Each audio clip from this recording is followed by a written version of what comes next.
জাদুঘর যতদিন থাকবে এই মাফিয়া নেত্রী এই মাফিয়া দলের হত্যাকাণ্ড সম্পর্কে মানুষ এখানে এসে তাদের প্রতি থুতু নিক্ষেপ করবে। জাদুঘর প্রমাণ করবে যে বাংলাদেশের মানুষ কোনো স্বৈরাচারকে সহ্য করে না। এখানে শহীদদের লেখা কয়েকটি চিঠি আছে, যাদের বুক পকেটে এই চিঠি ছিল তারা তার বাবা মার উদ্দেশ্যে চিঠি লিখে গিয়েছেন যে আমরা স্বৈরাচার বিরোধী আন্দোলনে গণতন্ত্র প্রতিষ্ঠার জন্য শহীদ হবার জন্যই রাজপথে এসেছি। তারা জানতো যে তারা মৃত্যুবরণ করতে পারে, হেসে হেসে তারা মৃত্যুর মোকাবেলা করেছে, জীবন দিয়েছে, তাদের বর্তমানকে উৎসর্গ করেছে জাতির ভবিষ্যতের জন্য।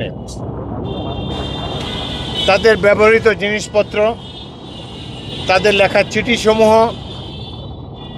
এবং তৎকালীন রেয়ার যে ছবিগুলো, ফটোগ্রাফগুলো, সেগুলো এখানে সন্নিবেশিত রয়েছে।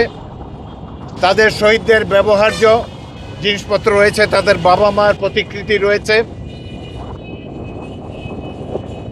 শহীদ মিনারে যে বিশাল গণসমাবেশ হয়েছে এবং এই গণভবন উপলক্ষে ছুটে আসা লক্ষ কোটি মানুষের যে রাজপথের চিত্র, সেটিও অত্যন্ত মুন্সিয়ানার সাথে ধারণ করা হয়েছে। সব মশার বিরুদ্ধে সুরক্ষা দিতে এলো বসুন্ধরা এক্সট্রিম অ্যারোসল, মশার বিরুদ্ধে এক্সট্রিম সুরক্ষা। এর উদ্যোক্তাদেরকে আমরা আন্তরিক ধন্যবাদ জানাই। তারা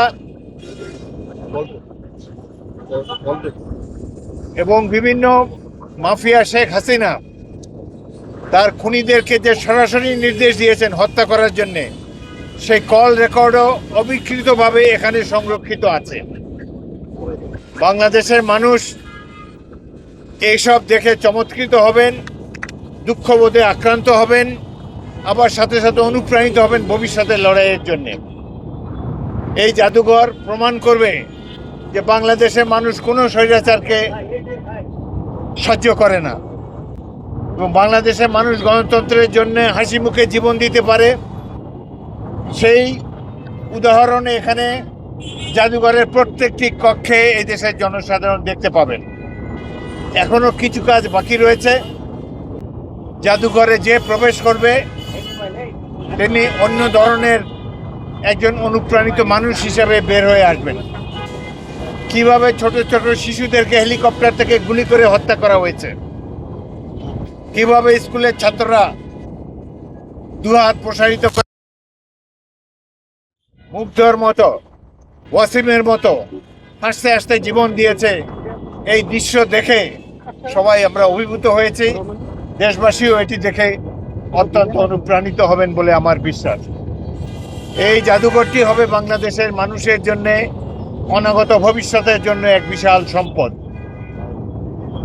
এই দেশে যে শেখ হাসিনা নামে একজন মাফিয়া নেত্রী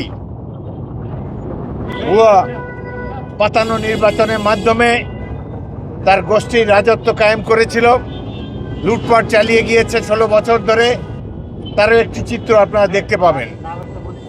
কিভাবে আপনারা দেখে অবাক হবেন, যাদেরকে তিনি হত্যা করেছেন সেই সব শহীদদের পিতামাতাকে তিনি সান্ত্বনা দিচ্ছেন যে তিনি খুঁজে বের করে তাদেরকে পরিবারের কাছে ফিরিয়ে দেবেন সেই শহীদকে, অথচ তিনি ভালোভাবে জানেন যে তাদেরকে 2-4 দিন আগেই হত্যা করা হয়েছে। অভিনয়ে পারদর্শী এই নেত্রী বাংলাদেশের ইতিহাসে চিরকাল কলঙ্কিত হয়ে থাকবেন এবং এই জাদুঘর যতদিন থাকবে এই মাফিয়া নেত্রী এই মাফিয়া দলের হত্যাকাণ্ড সম্পর্কে মানুষ এখানে এসে তাদের প্রতি থুতু নিক্ষেপ করবে। আমরা আশা করব বাংলাদেশের মানুষ সকল পর্যায়ের মানুষ এই জাদুঘর থেকে ভবিষ্যতের জন্য অনুপ্রেরণা লাভ করবেন। গণতন্ত্রকে বাংলাদেশের মাটিতে চিরস্থায়ীভাবে বজায় রাখার জন্যে প্রতিটি নাগরিকের একটি কর্তব্য রয়েছে। সেই কর্তব্য পালনে আমরা সবাই যেন আগামী দিনে এগিয়ে আসতে পারি, এই কামনা করে বিদায় নিচ্ছি। সবাইকে ধন্যবাদ। ধন্যবাদ স্যার।